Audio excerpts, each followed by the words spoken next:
Bismillahirrahmanirrahim. Ayo bawa harta ke surga. Dukung pembangunan sekolah Islam Mufid dengan donasi ke rekening atas nama Yayasan Muflih untuk Islam dan Dakwah. Bismillahirrahmanirrahim. Assalamualaikum warahmatullahi wabarakatuh.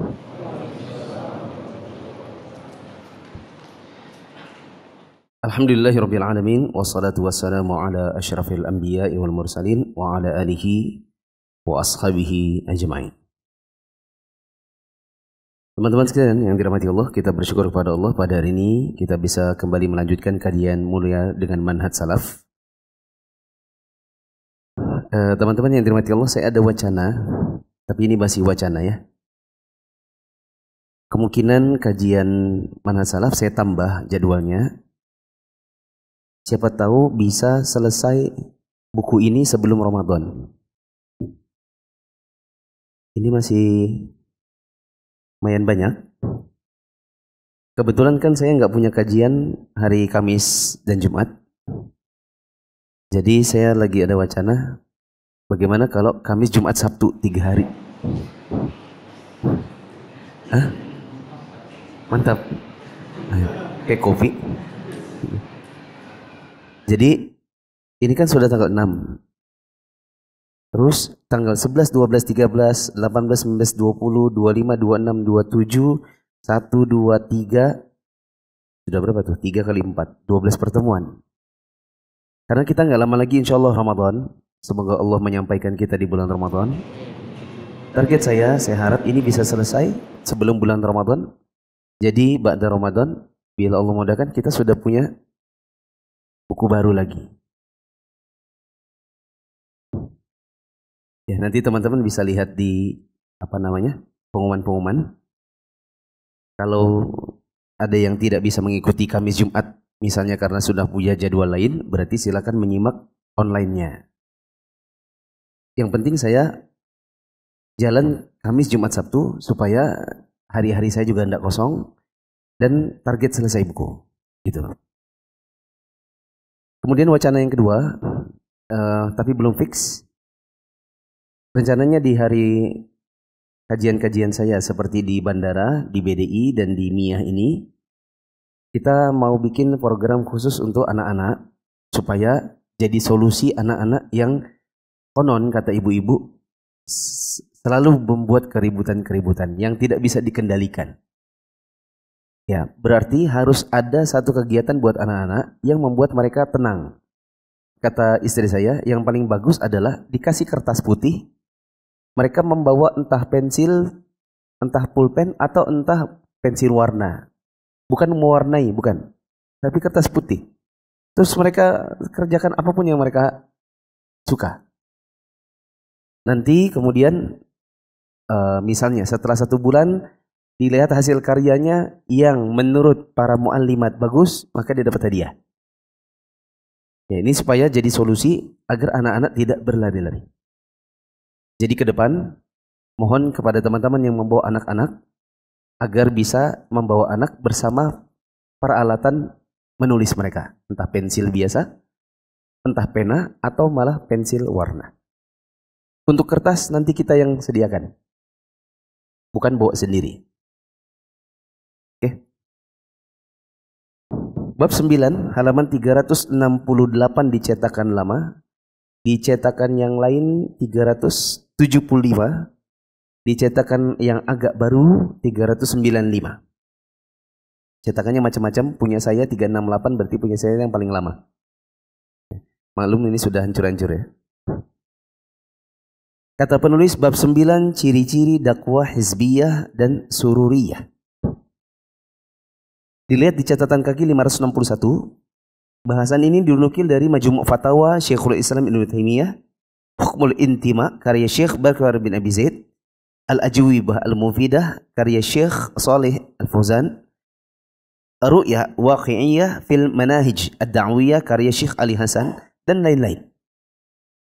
Ini adalah buku-buku yang ditulis oleh para ulama, baik yang belakangan seperti para ulama di zaman sekarang maupun yang agak belakang.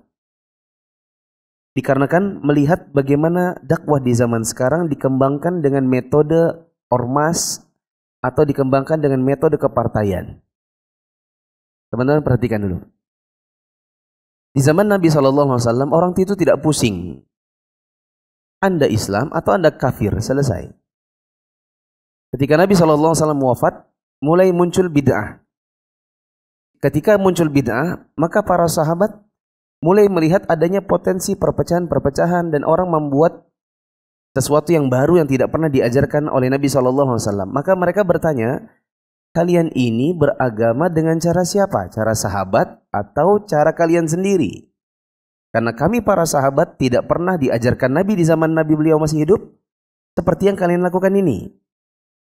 Contohnya seperti orang berzikir pakai batu-batu yang batunya ditendang oleh sahabat Abdullah bin Mas'ud.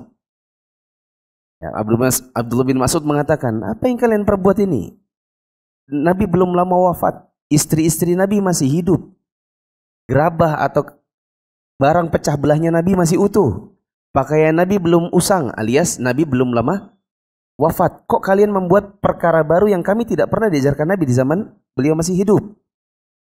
Ya, jadi para sahabat di zaman dahulu mendeteknya antara kalian beramal dengan caranya para sahabat atau bukan. Belakangan muncul model-model dakwah yang baru lagi. Maka orang pun mulai menanyakan, kalian ini manhajnya bukan cuma sahabat, karena banyak yang menyandarkan kepada para sahabat. Mereka mengatakan, kalian ini ahlu sunnah, mengikuti sunnah atau bukan? Belakangan, istilah ahlu sunnah juga diperebutkan oleh yang bukan sunnah. Yang senantiasa mengerjakan bid'ah mau juga ngaku aswaja. Mau juga dikatakan seorang ahlu sunnah wal jamaah. Ya akhirnya istilah ahlu sunnah ini sudah bias lagi. Orang berkata kalian ini aswaja ahlu sunnah wal jamaah dengan pemahaman siapa? Pemahaman salaf atau pemahaman siapa?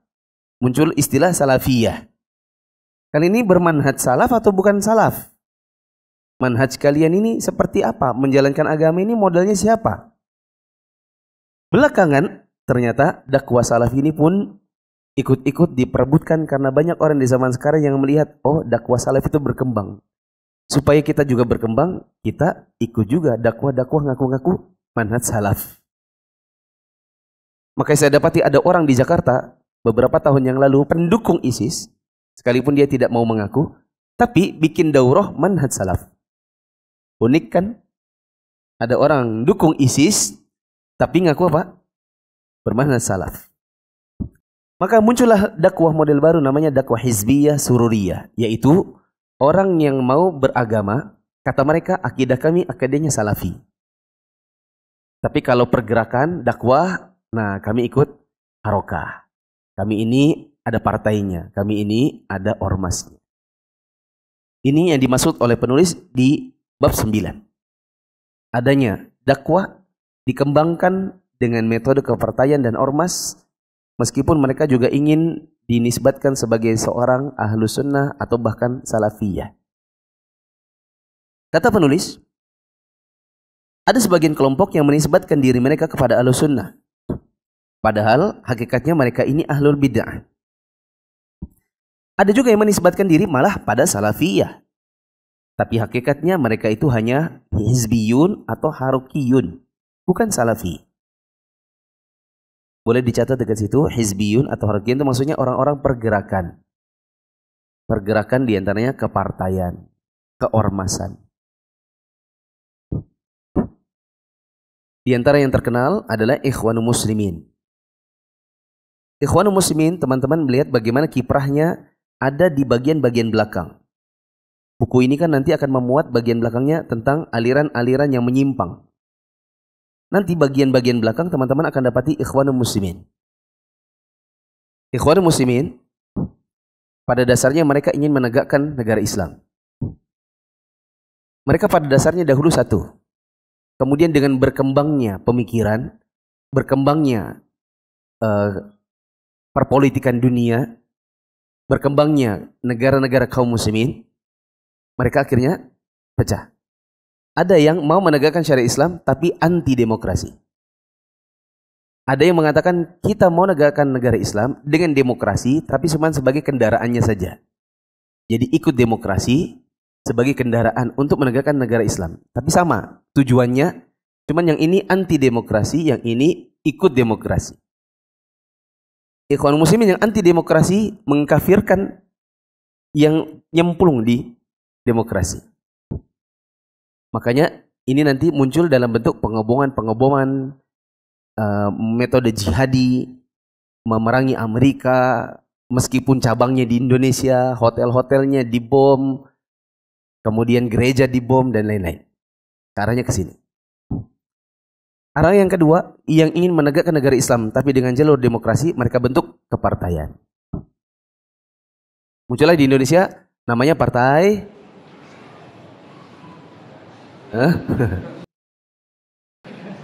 siapa mas? Antum salah. Waktu itu belum adanya. Baru ya. Belum adanya. Ini kemudian pecah. Kenapa pecah? Karena yang satu memandang kita perlu untuk agak sedikit nasionalis. Muncul ya. Yang nggak mau ya sudah hilang, tidak ikut ke sana. Tapi kalau pemilu mungkin milih ke sana, mungkin. Kalau ada pemilu, tapi tidak mau nyemplung dikarenakan tidak bisa. Kita kan dulu maunya membangun negara Islam. Partai ini cuma kendaraan. Kok sekarang jadi nasionalis? Kok sekarang kalau di Bali caleg kita kok jadi Hindu? Kalau di Papua kok caleg kita jadi Nasrani? Kita ini katanya partai Islam. Kok orang kafir jadi caleg? Jadi pecah. Sekarang pecah lagi. Satunya apa? Nah itu. Pintar. Nah, ini pecah lagi. Ya, dan begitu seterusnya. Orang kalau ingin mengembangkan dakwah dengan cara-cara yang sifatnya kepartaian dan dunia itu dijadikan kendaraan, biasanya akan pecah belah seperti amubah. Tahu amubah? Apa namanya? Membelah diri. Partai pecah. Karena setiap orang ingin mengejar dunia. Meskipun labelnya agama. Apa sih yang dikejar? Kekuasaan. Kedudukan. Seperti itu. Saya dulu adalah salah satu pengikut kajiannya. Beberapa tahun saya ikut, sekitar 3 tahun.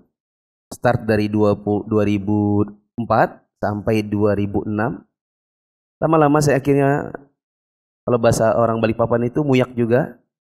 Ya, karena pada dasarnya kita sudah tidak seperti waktu kita pertama kali diajarin. Apa kalau kita diajarin? Kita dulu kalau diajarin ketemu dengan akhwat itu tunduk apa namanya? Ghaddul basar. Kalau ke kos akhwat kayak gini.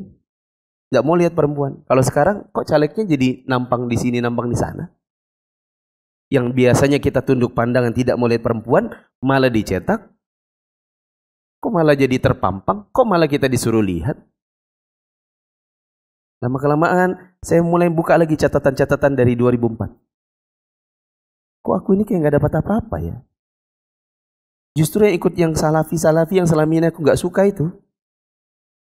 Mereka tuh udah bisa baca kitab, sudah ngerti baca Arab gundul. Aku kok masih di sini-sini aja.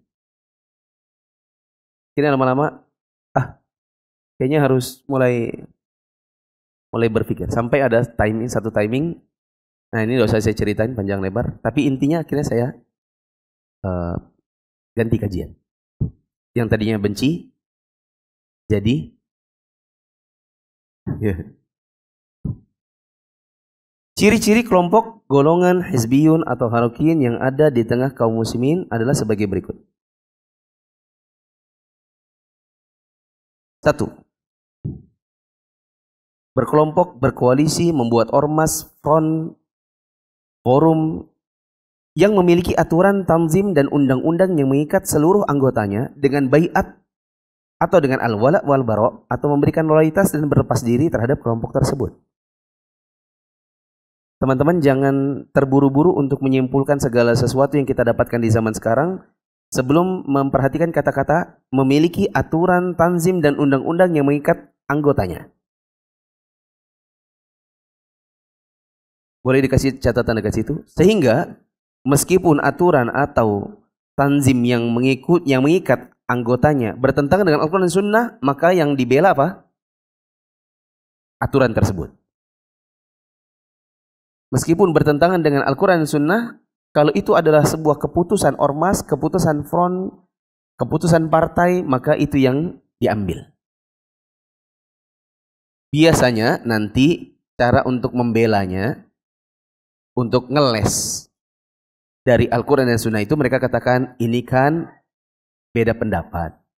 Kita saling menghargai pada hal yang kita beda pendapat. Saling ta'awun, tolong menolong dalam hal yang kita sepakati. Lanjut. Mereka membuat aturan, undang-undang, anggaran dasar, anggaran rumah tangga, al-wala atau loyalitas, juga berdasarkan bentuk kajian, halakoh, atau perbuatan, atau sikap sesama kelompok mereka, dan mereka berlepas diri dari yang selain mereka. Saya sering kasih contoh mudah begini. Tidak ada partai Islam A mengatakan pilihlah partai Islam B. Mereka pasti bilang pilihlah kami. Bahkan seandainya pun ada orang kafir masuk partai kami di Islam A ini teman, meskipun kafir. Meskipun muslim, kalau dia di partai Islam yang lain, maka dia tetap musuh. Begitu. Makanya, ini kalau kita bicara, nomor 1 siapa? Anies ya. Nomor 2 Prabowo, nomor 3 Ganjar. 2 partai Ikhwanul Muslimin pecahan-pecahan ini mereka beda kayaknya. Iya enggak? Yang satu dukung Gemoy, satu dukungnya yang nomor 1. Iya enggak? Kenapa? Karena memang sudah hatinya udah pecah. Mereka bilang meskipun kita partai Islam, sorry, kita dulu ini memang satu, sekarang udah beda. Bagaimana semangatnya akhirnya berbeda? Bagaimana mereka memecah belah kaum muslimin akhirnya? Itu kan bentuk perpecahan. Dan mengajak kaum muslimin untuk ikut kami, jangan ikut sana. Begitu. Mereka mempunyai ikatan loyalitas dan barok atau berlepas diri berdasarkan nama pemimpin, tokoh, dan jamaah. Ya. Dan inilah yang memang kita bisa lihat di zaman kita sekarang. Termasuk di konteks politik Indonesia. Bahkan sampai kepada kaset, VCD, MP3, dan majalah sesama kelompok mereka saja.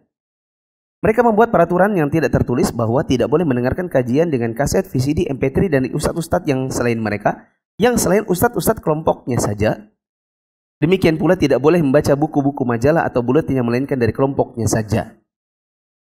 Tambahkan di situ, karena nanti mereka bilang, loh kalian juga ustadz-ustadz salafi itu kan maunya hanya ngaji sama ustadznya saja. Ya kan? Saya pernah ditanya di Nasai. Bagaimana kalau ada orang mengatakan kalian itu kan mau belajar sama kelompoknya kalian saja. Ya, sudah saya pernah bikinkan video pendeknya. Tambahkan di situ biar tambah beda. Mereka hanya mau sholat bersama mereka saja. Sebagian dari mereka sholat hanya di belakang sesama mereka saja.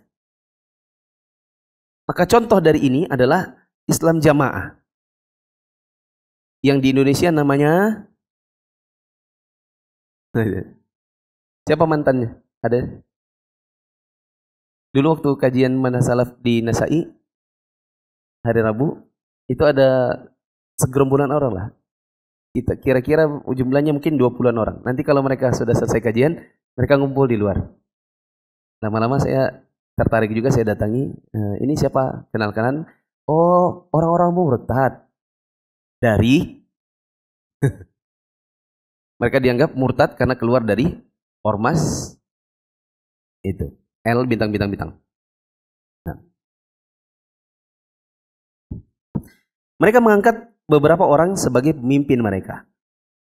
Mereka loyal dan cinta kepada orang yang dicintai pemimpinnya dan mereka memusuhi siapa yang dimusuhi pemimpinnya. Mereka taati segala yang difatwakan oleh pemimpin, tokoh, ustadz tanpa merujuk kepada Al-Quran Sunnah dan tidak menanyakan kepada mereka dalil dari apa yang difatwakan.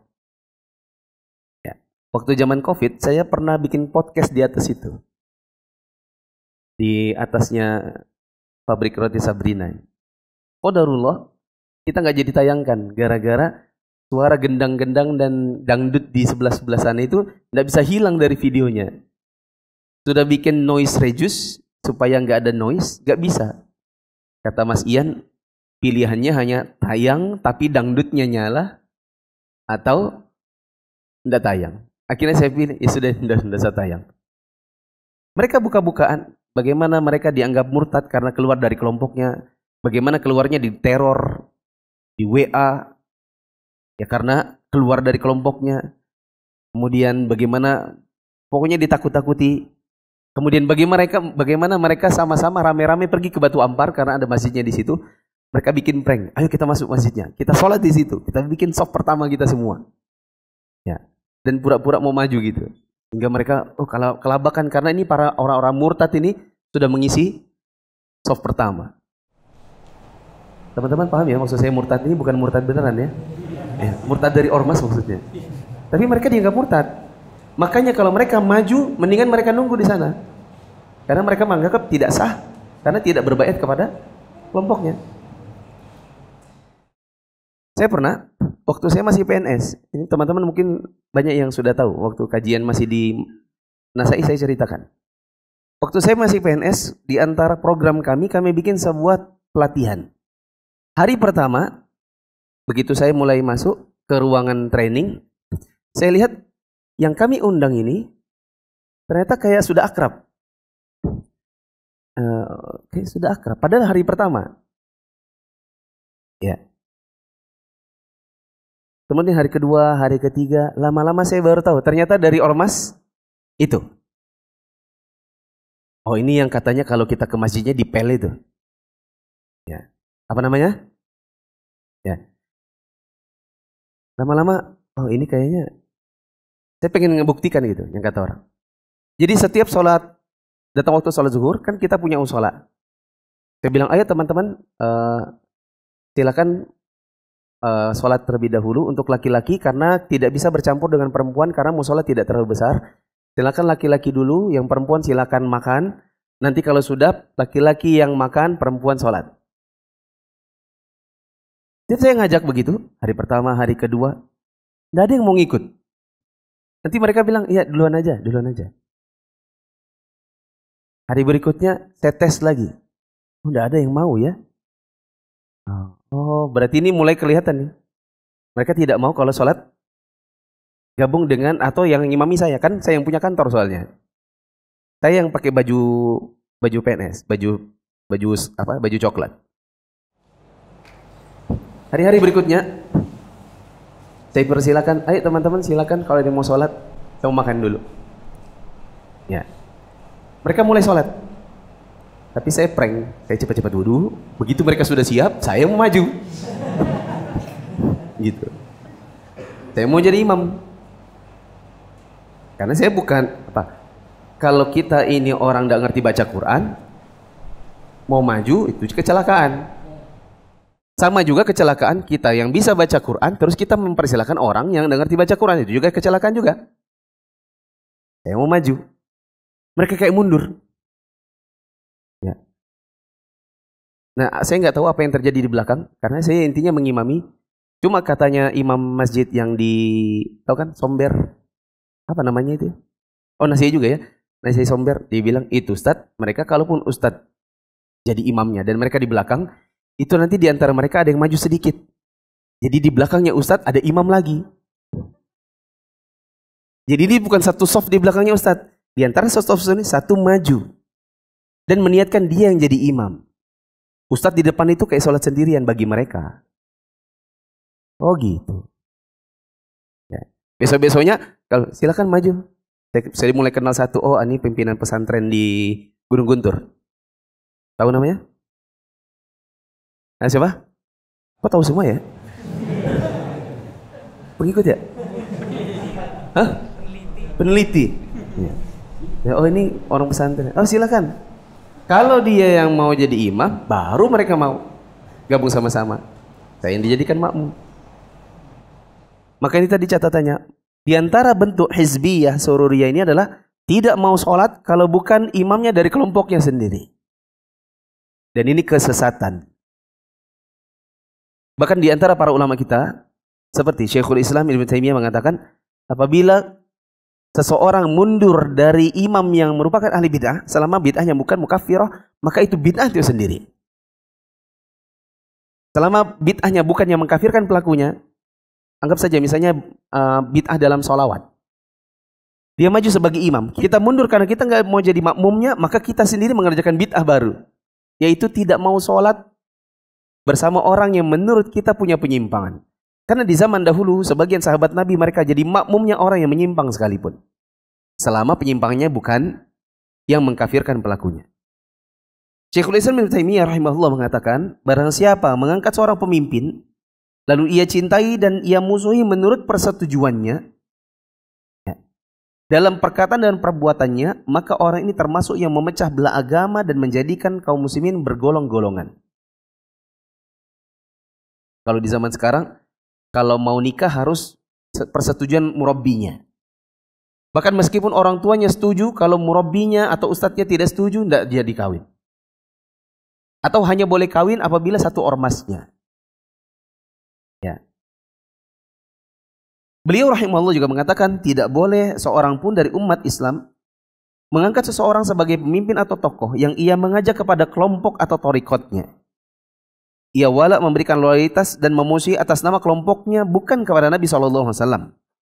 Dia berpegang kepada perkataan dan pendapat si tokohnya tadi itu. Ia berikan loyalitas dan musuhi berdasarkan pendapatnya, bukan berpegang pada Al-Quran atau kepada firman Allah Azza wa Jal, bukan kepada sabda Nabi atau ijma' para sahabat. Perbuatan mereka, perbuatan ahli bidah, yang mereka berpegang kepada seseorang atau berpendapat yang memecah belah kaum muslimin, karena mereka memberikan loyalitas dan permusuhan dengan perkataan kelompoknya atau jamaahnya. Kalau kita di kajian salaf atau kajian sunnah, bahkan antum bisa menyelisih ustadz antum. Kalau menurut kita, dalam sepemahaman kita atau dalam kajian-kajian yang kita ikuti, karena ustadz kita banyak, kemudian kadang-kadang kita bisa saja menyelisih perkataan ustadz kita. Kalau di kalangan Ahlussunnah, kalangan Salafiyah, antum bebas selama punya dasar. Saya pernah nemani Syekh Syastri ketika beliau pertama ke Indonesia tahun 2013. Kami nginep di hotel namanya Grand Alia. Grand Alia itu di mana ya? Cikini kah? Ya.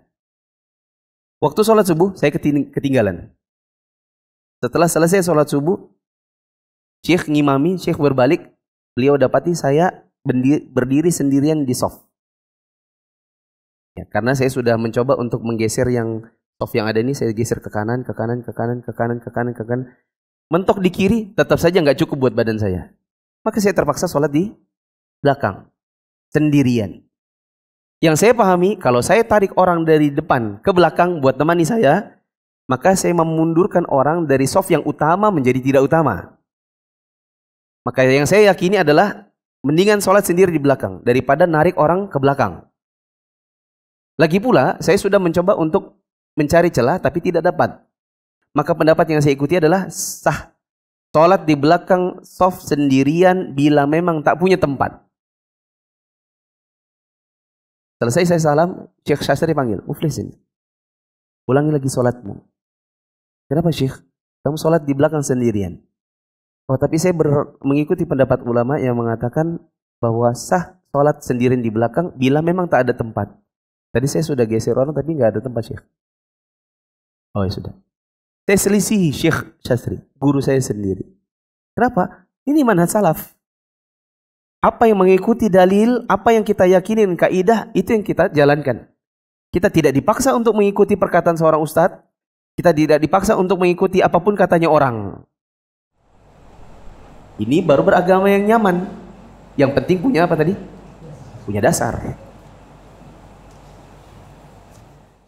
Lanjut, mereka yang membuat kelompok atau jamaah yang lainnya, mereka berkhayal dan berangan-angan kosong bahwa membuat kelompok ini akan mengembalikan kejayaan Islam, padahal justru kebalikannya. Yang ada adalah bertambahnya perpecahan, perselisihan, pertikaian, saling tahzir, saling hajar, bahkan sampai kepada pertumpahan darah kaum muslimin. Allahumma musta'an. Ini ciri yang pertama, yaitu punya organisasi, bentuknya entah front, entah ormas, entah partai dan lain-lain, yang mereka punya ADART khusus yang mengikat anggota-anggotanya. Padahal di dalam Islam tidak dikenal aturan kecuali adalah aturan Al-Quran dan Sunnah. Kalau ada yang bertanya, Ustadz, bukankah kalau kita sekolah, kita juga punya organisasi sekolah yang punya aturan, yang mengikat sekolah. Datang jam 7, pulang jam sekian. Bukankah seperti itu? Kita katakan ini adalah aturan-aturan yang tidak bertentangan dalam Al-Quran dan Sunnah. Sedangkan yang saya maksud tadi adalah, atau yang dimaksud oleh penulis adalah, aturan-aturan itu meskipun bertentangan dengan Al-Quran dan Sunnah, mana yang didahulukan? Apa yang diputuskan oleh ormasnya. Nah. Selanjutnya, ciri yang kedua, sembunyi-sembunyi dalam beramal. Boleh dikasih catatan dekat situ? Sembunyi-sembunyi kajian. Dan kajiannya privat. Tidak bisa diikuti kalau belum baiat.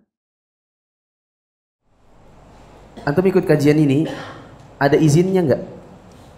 Atau tiba-tiba masuk aja di masjid? Kita kenal dulu sebelumnya? Atau antum harus baiat dulu sama saya? Kalau dalam kajian Islam yang benar, namanya juga kajian, ilmu harus bisa diakses oleh siapapun. Betul atau tidak? Ini logika sederhana. Namanya ilmu. Ilmu itu kan penerang jalan. Betul? Harusnya setiap orang bisa mengakses ilmu tersebut. Tidak perlu baiat dulu baru dapat ilmunya. Itu kan logika yang sangat sederhana. Kalau ada orang punya kajian, kajiannya tidak bisa diikuti kecuali harus jadi anggotanya dulu, maka ini justru ciri-ciri kesesatan. Atau dengan kata yang lain, bisa jadi quotes of the day. Ciri-ciri aliran sesat, kajiannya tidak bisa diakses kecuali harus jadi anggotanya dulu. Ya, harus baiat dulu. Kasih contoh. Zaman sekarang saya sudah tidak tahu masih ada atau tidak. Zaman kira-kira tahun 2000, sekitar tahun 2011, 12, 13, 14, 15 itu masih ada. Kajiannya di Wika. Kajiannya dalam rumah privat, Anda baiat dulu baru bisa ikut. Kalau kajian, sholat maghrib, sholat isyanya di rumah. Kenapa? Mereka tidak mau sholat di Assalam Wika karena bagi mereka tidak sah sholat di sana. Kenapa tidak sholat di sana? Karena tidak sah. Kenapa tidak sah? Karena tidak baiat. Karena bukan kelompoknya. Nah, masalahnya ini ustadznya nggak tahu masih ada atau enggak. Ya, mereka menamakan ustadz itu dengan istilah ustadz. Gak ada yang tahu ya? Mungkin waktu itu antum masih belum tobat kali. Nah, saya ketemu dengan beberapa pengikutnya. Karena sebagian pengikutnya dulu ikut kajian saya waktu saya belum ke Saudi. Nah, setelah saya ke Saudi, saya balik. Saya cari beberapa orang ini, ternyata sudah tidak mau ikut kajian. Akhirnya saya ajak dialog. Oh, ternyata ikut kajian di Wika itu. Ya, namanya ustadznya Ima. Itu ada kepanjangannya lagi. Tidak pernah dengar? Ya udah lupakan aja. Ya.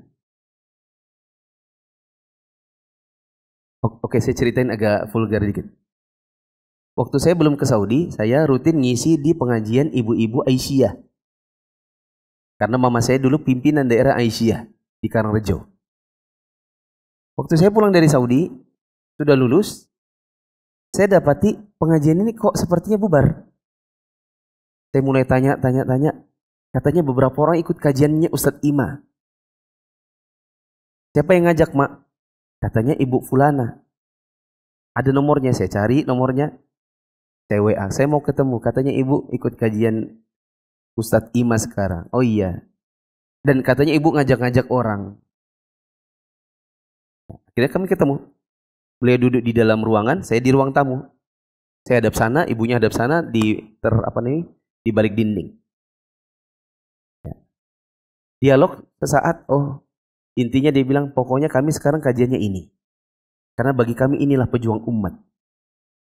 Pejuang umat tapi nggak sholat di masjid ya Bu ya? Ya itu karena kita memang beda aliran. Iya kan kita beda, makanya tidak sholat di masjid. Karena kita tidak sah kalau kita tidak baiat dulu, maka sholat di belakang orang seperti itu tidak sah. Saya ketemu lagi dengan pengikutnya, tapi suaminya. Istrinya pengikutnya, suaminya tidak. Suaminya datang ke Masjid Nasai. Bilang, Ustadz, istri saya ikut kajiannya Ustadz yang di Wika itu. Siapa? Ima. Iya. Karena istri saya itu, kok anu ya Ustadz ya, lakum dinukum waliyadin katanya. Saya ini apa ya katanya. Saya bilang, kamu kok gitu ya sekarangnya? Saya kan suami, saya kan berhak ditaati. Ya tapi kamu gak mau ikut pengajian kami di Wika. Ya aku gak mau ikut pengajianmu, aku gak tahu siapa. Ya makanya ikut dulu, aku belum mau. Ya sudah, lakum dinukum waliyadin katanya. Ya, kacau gak itu? Berarti kalau lakum dinukum waliyadin, berarti kalau jima, zina. Itu tidak? Kan lakum dinukum waliyadin. Nah, lanjut. Sembunyi-sembunyi dalam amal. Karena amal dan pembicaranya lebih banyak kepada masalah politik. Karena itu mereka selalu mempunyai kegiatan rahasia, dakwah rahasia, gerakan rahasia, dan sebagainya. Bahkan kajiannya pun dirahasiakan untuk beberapa orang tertentu saja, baik dalam halakoh maupun yang lainnya. Khalifah Umar bin Abdul Aziz rahimahullah mengatakan, "Idza ra'aita qauman yatanajawna fi dinihim dunal 'ammah, fa'lam annahum 'ala ta'sisi dhalalah." Apabila engkau melihat satu kaum, mereka sembunyi-sembunyi soal agama, khusus untuk kalangan mereka saja, dengan meninggalkan kaum muslimin, maksudnya kaum muslimin tidak bisa akses kalau nggak jadi kelompoknya dulu, maka ketahuilah ajaran mereka dibangun di atas kesesatan. Ini kata Umar bin Abdul Aziz, salah seorang tabi'in. Ketiga, dakwah musiman. Ini ciri Hizbiyah Sururiyah. Orang-orang kafir dan musyrik berusaha untuk merusak dan melemahkan kekuatan kaum muslimin dan memporak-porandakan dakwah mereka dengan berbagai macam cara. Di antara cara orang kafir munafik, mereka berusaha menguras pikiran dan kekuatan para ulama dan dai untuk menghadapi gerakan kristenisasi dan aliran sesat di berbagai daerah. Sehingga para dai akhirnya malah sibuk membantah mereka yang sebenarnya hitam putih, ya, menghabiskan waktu, tenaga, dan perjuangan mereka. Mereka bikin seminar, muktamar, dakwah musiman untuk membantah problem yang selalu muncul, yang memang sengaja dibuat oleh musuh-musuh Islam supaya bangunan umat yang utuh tidak terwujud. Ya, maksudnya mengalihkan kaum muslimin dari penjahat-penjahat yang menggunting dalam lipatan, ya, sehingga menghabiskan waktu kepada penjahat yang sebenarnya sudah kelihatan. Pertanyaan saya, mana yang lebih bahaya? Musuh dalam selimut atau musuh yang kelihatan di depan mata? Nah gitu maksudnya. Ya. Orang Kristen itu musuh yang memang sudah nyata. Memang ada program mereka kristenisasi. Tapi kesesatan yang dibawa oleh dai-dai dari dalam, yang bajunya baju Islam, itu lebih banyak justru. Yang bajunya Islam tapi ternyata membawa ajaran Syiah. Yang bentuknya atau casingnya seperti Islam tapi membawa ajaran-ajaran tarekat Sufiyah, yang sebagian dari mereka meninggalkan sholat 5 waktu bahkan. Ya. Yang sebagian dari mereka punya ajaran kalau zikirnya la ilaha illallah 6666 kali maka nanti baru nih syariat. Kalau sudah Allah 6666 kali jadi ma'rifat. Kalau hu 6666 kali jadi hakikat. Kalau sudah sampai hakikat, maka Anda bisa mau terserah, mau sholat gak sholat. Kalau sudah nanti tingkatannya lebih tinggi lagi, Anda hakul yakin. Anda sholat itu cukup pejam mata, selesai. Mau sholat Jumatnya di Mekah, badannya di Indonesia. Nah, gitu. Sesungguhnya jika kita melihat dengan teliti, dakwah musiman tidak lepas dari masalah politik. Para dai-nya sibuk dengan soal anggota, partai, cari pengikut, luaskan jaringan anggota. Seperti zaman sekarang, per 5 tahun usahanya adalah pemilu. Di hari-hari seperti ini, dakwah musiman itu kajiannya sudah bukan kajian Al-Quran Sunnah. Enggak. Banyak dari mereka sudah kajian-kajian itu, begitu juga khutbah Jumat sudah mulai kelihatan. Warnanya mesti warna tergantung siapa yang didukung. Sehingga nanti kalau misalnya yang didukung adalah yang ada unsur Ka'bahnya, maka nanti ceritanya ke Ka'bah dulu. Lalu nanti makanya kita pilih partai yang ada Ka'bahnya. Dan itu adalah nanti presidennya adalah yang nomor keutamaan ulama. Para ulama adalah pewaris para nabi. Dan yang didukung oleh para ulama, ijma ulama adalah nomor. Kayak gitu terus. Nah, kalau dulu yang paling banyak dakwah musiman ya diantaranya Hizbut Tahrir. Apa yang dibahas bisa kelihatan dari buletin Jumatnya. Dulu kan ada buletin Jumat mereka namanya Al-Islam. Nanti kalau lagi musimnya bicara tentang BBM naik, BBM naik. Nanti kalau kita baca kan buletin itu cuma 2 lembar gini kan. BBM naik. Oh ya. Oh ya. Nanti ujungnya makanya tegakkan khilafah. Nanti ada banjir. Banjir, atasi banjir dengan khilafah. Banjir. Banjir, belakangnya tegakkan khilafah. Besoknya ada masalah tuh. Ini tegakkan khilafah. Kayak gitu terus.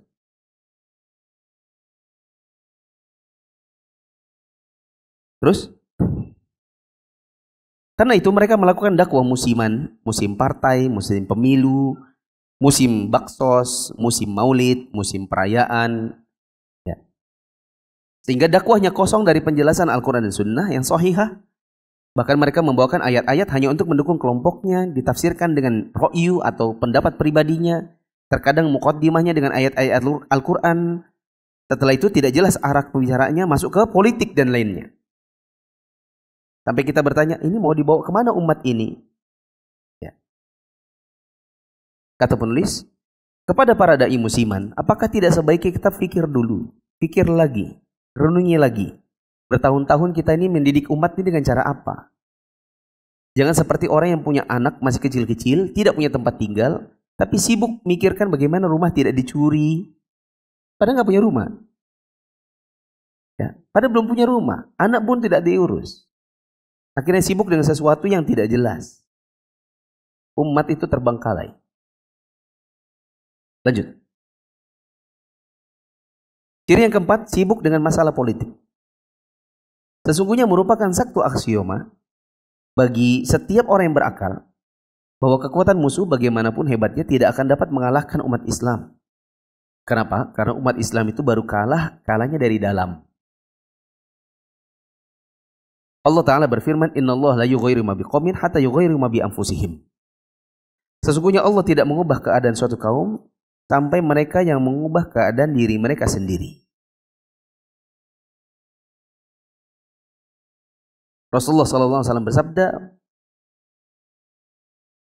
ini masih panjang ya, sekarang sudah azan, silakan azan dulu.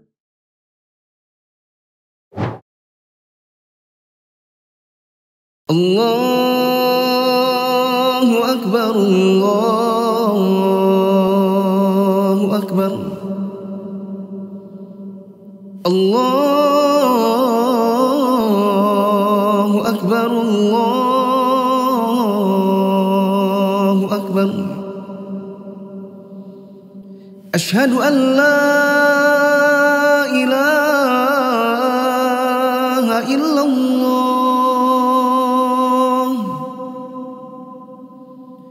Asyhadu an la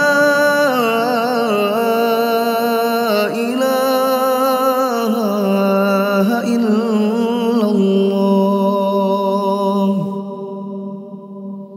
Asyhadu anna Muhammadar Rasulullah.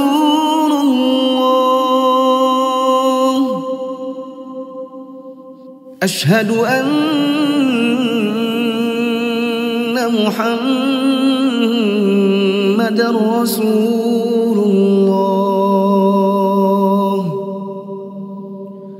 Hayya 'alas salah,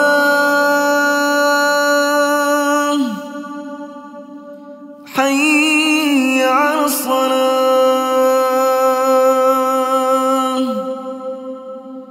hayya 'alal falah.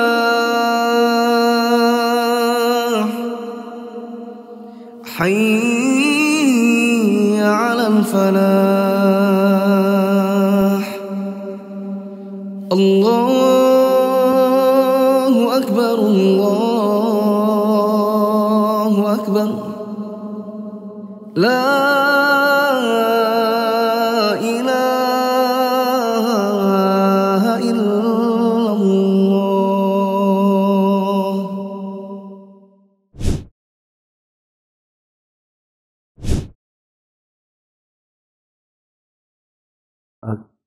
Kita selesaikan saja. Teman-teman yang mau bertanya? Tidak ada? Berarti saya lanjutkan nomor 4. Rasulullah SAW bersabda dalam salah satu hadisnya, wa inni sa'altu rabbi li ummati an la yuhlikaha bisanatin ammatin wa an la yusallita alaihim min siwa anfusihim. Dan sesungguhnya aku memohon kepada Rabbku untuk umatku agar mereka tidak dibinasakan dengan kemarau panjang dan agar tidak dikuasai oleh musuh selain dari diri mereka sendiri. Maka kalau kita dikuasai oleh musuh, sebenarnya itu harusnya kita evaluasi diri kita sendiri juga. Siapa yang nanti menang di pemilu, apakah nomor 1, nomor 2, nomor 3?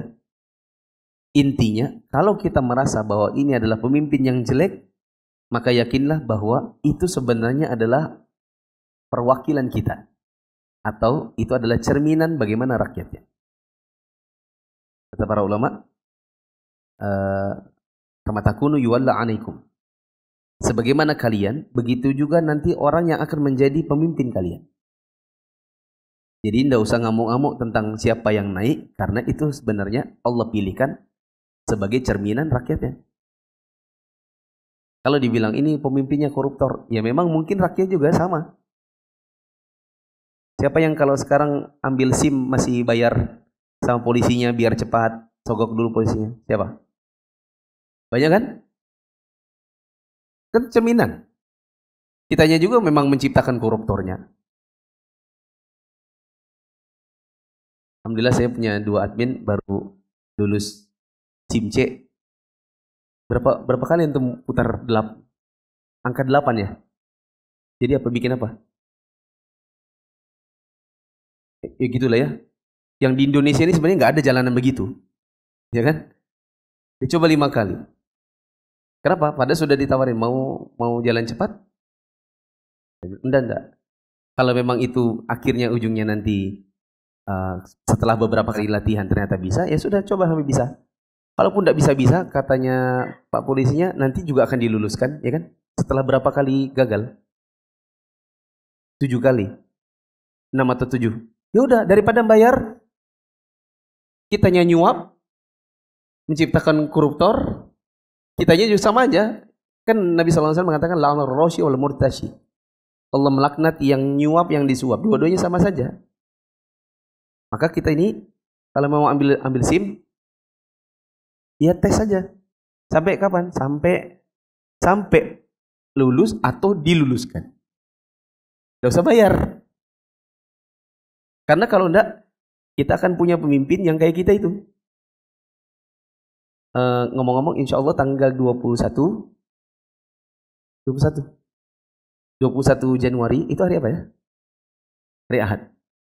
Insya Allah tanggal 21 Januari, hari Ahad, kita akan ada daurah lokal, bedah kitab. Saya sendiri yang isi. Bedah buku, tindak tanduk penguasa. Ini terakhir kali saya bahas di Balikpapan tahun 2019, waktu jelang pemilu juga. Ini kan sudah mau pemilu lagi. Nah, judulnya siapapun yang menjadi pemimpin kita nanti. Bedah buku tersebut insya Allah di hari Ahad tanggal 21 Januari di Nurul A'la, di Gunung Pipa. Lanjut.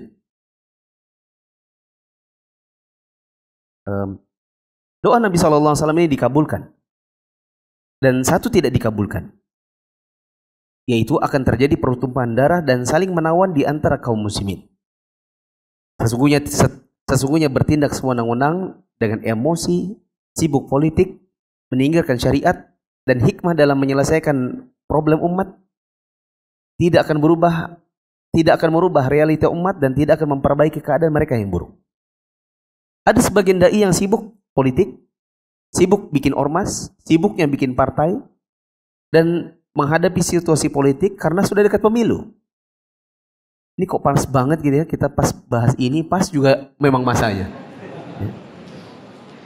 Bisik-bisik tentang politik di dalam majelis, pertemuan, dan di hadapan umat, hingga membangkitkan emosi umat. Apa manfaatnya? Dulu ada dai yang pokoknya seminar kemana-mana ke Indonesia isinya hanya menjelekkan Jokowi. Ya. Pertanyaannya, apa manfaatnya? Toh yang dia bisa hasut juga segelintir saja. Kalau mau dianggap ini jihad, masa jihad segelintir? Ya. Gak ada manfaatnya juga. Toh Jokowinya tetap 2 periode. Bahkan mungkin nanti akan diwariskan oleh anaknya. Mungkin. Jangan bilang saya pilih nomor 2 ya.